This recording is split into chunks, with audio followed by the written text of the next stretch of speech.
The K-Jazz Show, Sundays on Kofifi FM 97.2.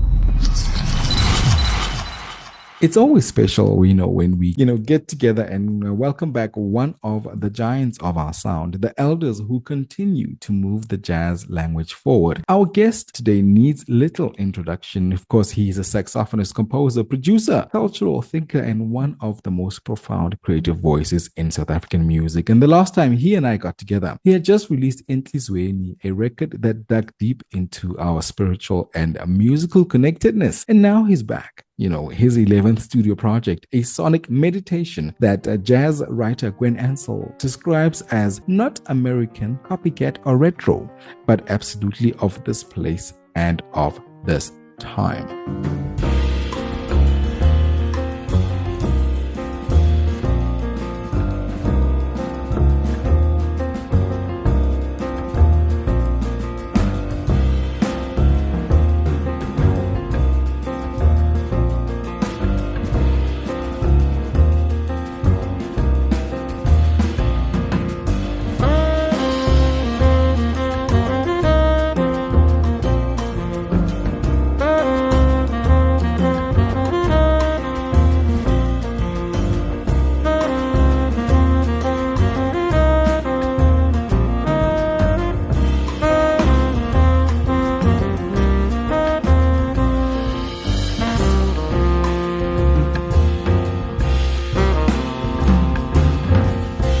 Dyer, welcome back to the K-Jazz Show. Thanks, Marco. Good to be here. It is always a joy having you here. Steve, Multipolar is absolutely not American, copycat, or retro, unquote, but it's firmly rooted, in South African soil. What does that mean to you? And maybe how do you consciously assert, this musical identity into your work? What it means, Marco, is authenticity. As a composer, as a musician, what we do to have the most value, in my opinion, is to subconsciously elucidate what we are feeling. So it's not a conscious decision like, right now I'm going to be authentic and I'm going to play like this or like that or the next thing. It's just like the review says, of this place and of this time.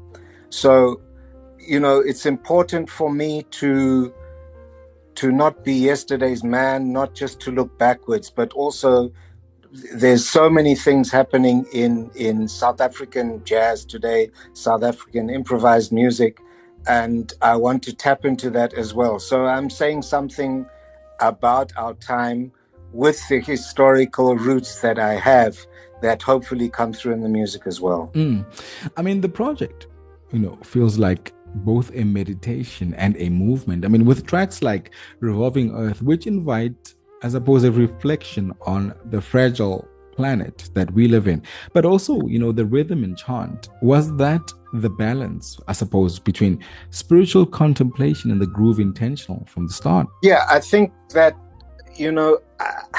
I don't want to play boring music. And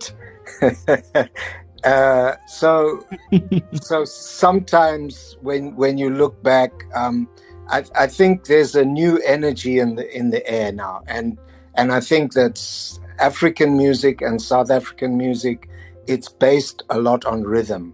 And so always my intention, it seems to gravitate towards this thing of creating African rhythms that I'm familiar with and then overlaying them with something maybe that's unusual. And so with Revolving Earth, yes, I wanted to remind people, Revolving Earth for me is a musical snapshot from outer space, looking at our tiny, fragile planet. Because I've heard that when humans go into space and they look at the planet, there's something transformative that happens to them. And they realize that life is so much more expansive than all those problems and prejudices and just feelings of not being connected to each other. That's where people resolve those issues well. Unfortunately, not every one of us can afford to go into space. So this is like a creative snapshot of that, just to say, listen, we are on this tiny planet in a massive, massive universe. And it's about time that we recognized our interconnectedness, not just with ourselves, but with our plants, with our trees, and with our universe at large. I'm listening to you speak now, and I'm thinking about, there's a line on the project that says, to another place where we can see things that don't have to be this way, the way that they are anyway, which made me pay attention. A powerful idea, Bra Steve. Is that then, maybe, if we can call it that, the philosophical heart of multipolar? Yes, because multipolar for me is a deviation from the unipolar world we've been living in which, like the Western ways of doing things, the way we dress, the way we think, we've been told that first world civilization is Western. Now what is happening is that inevitably there are different centers of power in the world evolving, of which Africa is one. And so this is a liberatory moment, not just politically, but socially and culturally, that I'm trying to reflect, because I feel that even though there's so many problems in the world, I believe the shift is inevitable. And if one has to look at South Africa in its historical context, it's a feeling that finally the chains are broken. No matter what the problems we face as a nation in terms of, it's violent society, breakdown of civil society, I think we tend not to always to also look at culturally what is happening. I mean, like in terms of music and in terms of a sense of self, sense of identity, and a sense of progressive trajectory. That is what I am trying to tap into. And I think that my basic nature is optimism. And so I've tried to create something that feels good to listen to, but it also has the depth of history, of recognition of where we've been, and an opportunity of where we can be going to.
Kofifi FM, we are in the company of Steve Dyer this Sunday, and he's joining us from across the seas. He's on tour, and we're only grateful that he was able to take a moment to spend time on today's edition with us, of course, as we unpack his latest project, Multipolar, on the K-Jazz Show. Now, Steve, let's talk about Ubuntu. It seems to run as a common theme through your music, a kind of, I guess, an ethical backbone. How does that principle continue throughout all the projects, shape your approach to composition and collaborations with the music that have brought life into your project? Let's reflect on that. So I am an Anglo-African, and if I look at my culture, my historical culture, my ancestry, it comes from the United Kingdom, comes from Wales and a little bit of Germany. I'm a bit of a mongrel as far as that's concerned. But I'm blessed to have been born in Africa. And Ubuntu for me is not just for South Africans and not just for Africans, but it is a message for the rest of the world. The challenge that we have with Ubuntu is that because it's been largely an oral tradition handed down by generation to generation and taken for granted in terms of human interaction, people will say, indigenous African people will say, it comes naturally to us. This is what we are. But I find that there are not many people that delve deeper into the concept of Ubuntu rather than, okay, umuntu ngumuntu ngabantu or motu ki motu kabatu. And so my interest took me to doing some research into Ubuntu. And I have a guru, and his name is Professor Ramose. He's written a book, African Philosophy Through Ubuntu. It's not very easily accessible, but I've learned so much from that in delving deeper into the concept. And his viewpoint is that it has a long past, it is present, and it has a future. And one of the basic things that I regard with regard to Ubuntu, because it's much maligned in many circles, people say, no, we've lost that spirit. What is the relevance of it now? And my response to that is that Ubuntu has not failed us. We have failed Ubuntu. Let's move to the reimagined ancestral home, from your earlier work down south in Africa, which, is often described, I guess, as now as a compelling processional embroidered, with rich textures. What drew you to revisit, that piece on the project, and how has that meaning evolved for you? For me, Nwako, the need to do it again is because I think a lot of the conflict in the world is due to relationships of human beings with their homes. And the longer that history, the more complicated that link can be. And so, if historically you have belonged to the land, because I believe that, we don't own land. The land owns us. And once you have that strong tie, if you look at the problems of the world, they often relate to this question of the land. So my idea with ancestral home, ancestral land, it's quite a broad landscape that I'm trying to evoke musically, and it's whether it's a personal or spiritual space that you occupy as your ancestral home, or it's a physical space. I'm just trying to conjure that up. And now the first time I did that in down south of Africa, there was a kind of beat to the music, stronger, and it was faster. And so I just wanted to lay it easily back, so I just felt that there was something I could add, even though it's the same track. I kept the bass line because I think the bass line stands the test of time over all these years. So the bass line remains, but it's just a different treatment. I'm fascinated, Steve, by how you use textures, I suppose rich, but always anchored in that thematic thread, if we may call it that again. How do you strike the balance, I suppose, between wide imagination and the need to keep your emotional, or suppose the audience emotionally connected, through the music. Yeah, I think that many musicians' approach to composition is like, okay, we do a head, and then we maybe do a bridge, and then we solo over the changes. And I've always been more interested, and I just seem to gravitate towards more complex arrangement. And, don't take the audience for granted, because even though you might subtly not be able to describe it, the listener, if you take them on a journey and that journey has interest all the way, then they keep engaged. But if it's just like a cut and paste, okay, now it's a verse, and then I'm going to redo that verse later on in the song. These are some of the production techniques as well. And I allude back to someone like Quincy Jones. Even if he was producing like a Michael Jackson track, he would always say that once you repeat a verse, do something different with the instrumentation around that. Even though the listener might not know, they will inherently hear that there's some development going on in the song. So, yeah, I believe that I think it's journey music, where I start off with a theme and I just let it flow into what makes sense to me. But texture, as you say, texture is really important for me. Absolutely. And I think also, you and I had this conversation informally when we got together that one night, and you were probably rather upset that I found you hiding in the wings because we were at that one festival, And I want you to take us on a reflection, of watching live music in South Africa and what your take is and what it looks like. Are we telling the right stories, Bob Steve? And I don't want you to feel like I'm putting you on the spot, but I think it's one of those necessary conversations to have with an elder. When we look at the landscape of what South African jazz music looks like today, what is it that we are maybe doing right? I don't want you to say we're doing it wrong, but we're doing it right, yes. But what is it that we can do better? Particularly when it comes to live music and of course, involving our audience and engaging our audience, in the sense that, audience development also means that we do not leave those that follow us behind, because there've always been instances, I guess, when people say, I don't understand so-and-so's music anymore. What is it that we're doing right? Or what can we improve on, in your words, I guess? For me, music is communication. And so as a performer, I've got to create something that, first of all, captivates the listener and also engages them. In order to do that, I've got to, technique on the instrument, technique in whichever form, that's not the main component.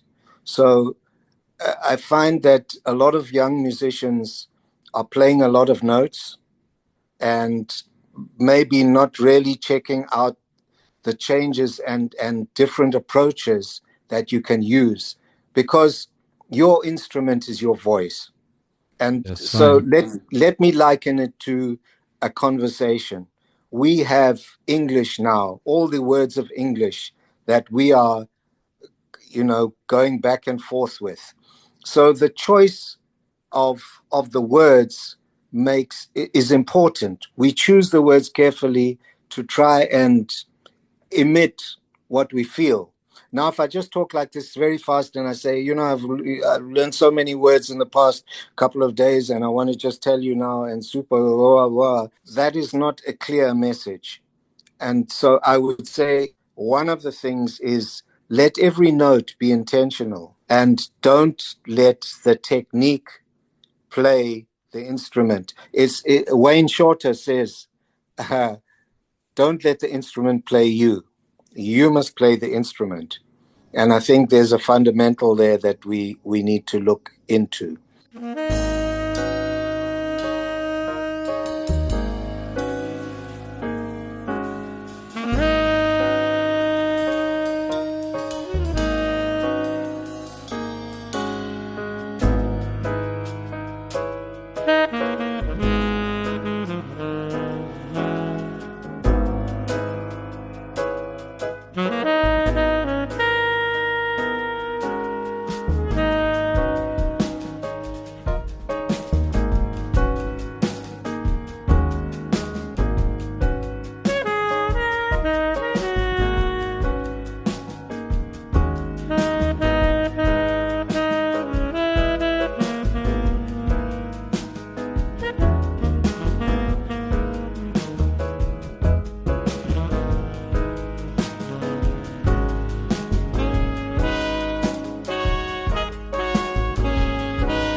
We are one spirit, we are one destiny, we are one revolving world.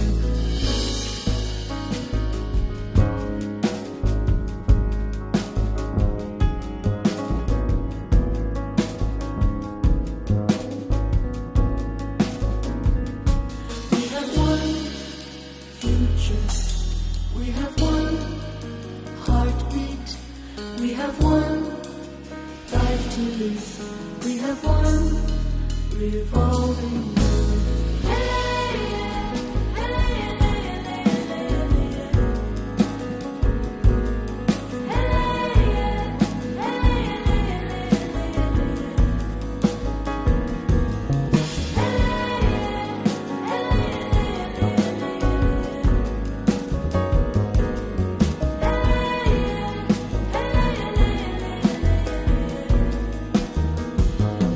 We are one planet, we are one history, we are one memory, we are one wide-eyed child in pain. We are one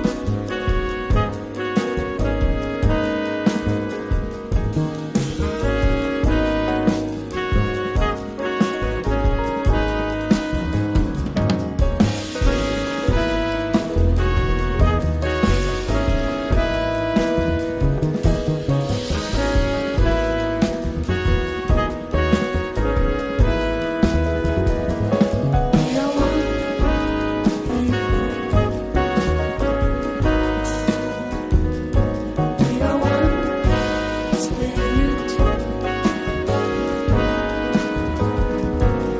spirit, we are one destiny,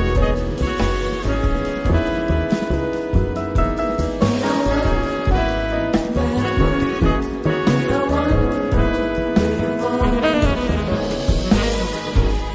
This Sunday on the K-Jazz Show, of course, we sit at the feet of South African jazz maestro who joins us. Of course, he is here to talk about his latest project, Multipolar, of course, and I'm also talking about the things that we really want to get from our elder. You know, it really is a blessing that we get to spend time with our elder every other time, you know, and he responded, you know, to our call this week, you know, to reflect on this project. And of course, we also listen closely to Brastif because he is sharing gems. And of course, I understand that every now and then jazz musicians, you know, tap into the K-Jazz Show to listen closely to what, you know, our elders have to say, particularly when we, you know, say, you know, they are coming on the show. And of course, this is a musical treat. Of course, we've been listening to the music, and as always, you know, we're listening closely to, you know, the nuggets that they have to share. Now, Brastif, your collaborators on the new project, Aboshane Cooper, Tebinkosi Mavimbela, Michael Nkuna, you know, the Resonance Quartet, and so many others, you know, seem to share a deep synergy with you.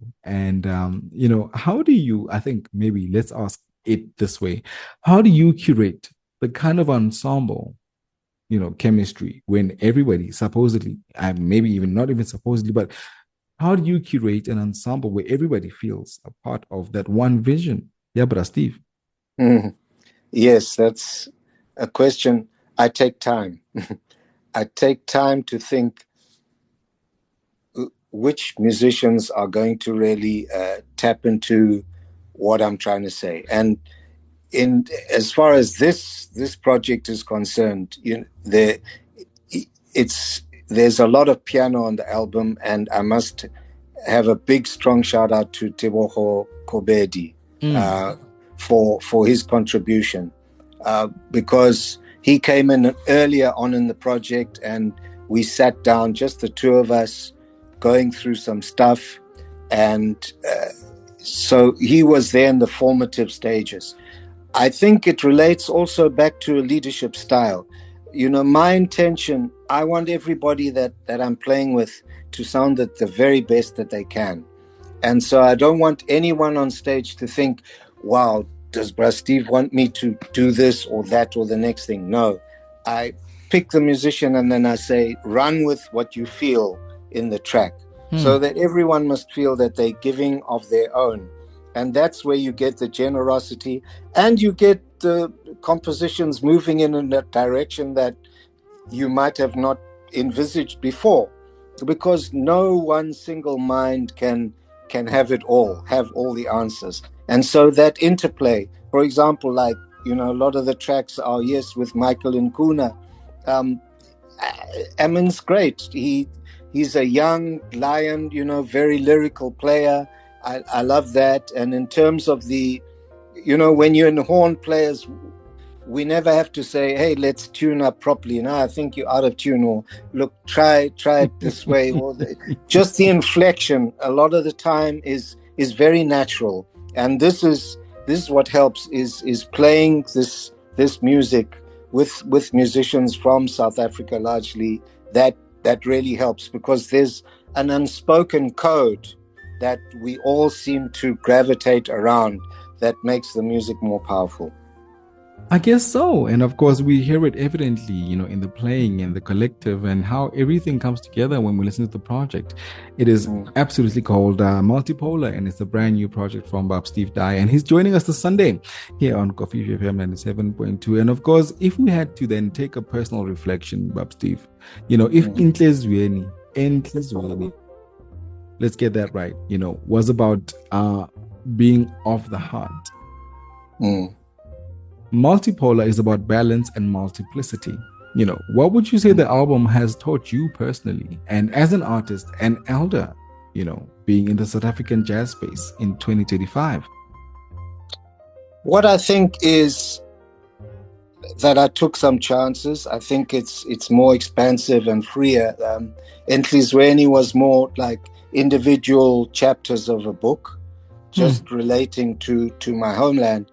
I think Multipolar it's more outward looking, and I think that, what can I say, it's something that it's of its time, and I think you just got to listen to the music of. Yeah, because my next thing was, let's then let our listeners know, what to expect on or off Multipolar, a new awareness, a sense of healing, or maybe just a groove, that keeps staying with them, in their bones as we head into what we call in South Africa the proverbial festive season, the silly season, as opposed. Yeah, I would think it's important for me. I take a long time to create these textures, and one of the comments that I've had is that, look, I've listened to this track quite a lot of times, and it's only on maybe the fifth time I listen, or the sixth, I'm hearing something different. And so that is the important thing for me, to maybe impart the thing that it was just, it's not a question of just going into a composition and brushing it off very lightly. All that I do, I try and do with the utmost integrity, and if that can transmit, then I'm a happy man. Well, we are happy listeners, and of course we continue, to share the story here on Coffee FM 97.2. And of course, before you and I part ways, this Sunday, I want to celebrate, I think, the legacy that you've laid on the ground. So many people talk to us about how, you've been such an inspiration, and there are those that come around and say, but Bob Steve, what is Bob Steve like? And how does he do his work? I suppose let's demystify, if we can call it that. Let's demystify, what it means, or what it sounds like, or what it looks like when Bob Steve composes music, and maybe what they kind of want to aspire to, and how does it all come together? Because I don't think you and I have had that conversation. Yes, first of all, my family is very important to me. I have 3 Ubuntufied kids. As you know, Bokani, in music. My daughter is also in music. My second born son, he decided, no, this is not for me. And he is a sales manager somewhere. But we retain contact with each other. And I think to your point, It's a question of continual regrowth and renewal. And so a lot of my energy is spent listening to younger voices. And in that way, you don't stagnate. So I think the cultural circles for me and family circles that can spread out into the wider music world. You know, we are all doing different things in our own sweet ways across the board in music. And the more we can be positive about the relationships that we share, that for me is important. So before I'm a musician, I'm a human being. And so I try and translate my life philosophy and the ability to be a force for good that people like, almost prophet like John Coltrane. When I listen to him, I think of goodness in the world. I think of, but not just goodness, but artistic integrity and striving for something in a disciplined way. You know, my day starts early. I go into the studio daily. Yeah, I'm a morning person. Go in and I have the luxury of having a studio where I can make a noise at any time of day or night. And I realize that other musicians don't. And I've had that situation before where, you know, you really want to play, but you don't have that physical luxury of doing it. So I think it's the consistency. I'm disciplined in kind of trying to better myself day after day. And I look on myself as a lifelong learner. And so in terms of music, you have to be resilient, because people can look on you at you on stage and think, wow, this is the life. But believe me, that life, it takes a lot of dedication, but I wouldn't want to change it for the world. Thank you so much for sharing those nuggets. And I hope you're listening, Kofifi FM, you know, as Bob Steve, who has a brand new project, which is called Multipolar, which is also available right now. It's not just an album. It is a journey through sound, soul, and spirit. And of course, if you've ever wondered what the world could sound like when the balance is restored, this is that project. Because, Bra Steve, thank you so much, you know, for once again reminding us that music is not just to be heard, it is to be lived. No, thanks so much. And shout out to all your listeners and you for what you do and your contribution, because it's a sizable one in terms of spreading the word and getting music of depth out there to listeners from whatever genre and whatever age group they come from. Kyalibocha.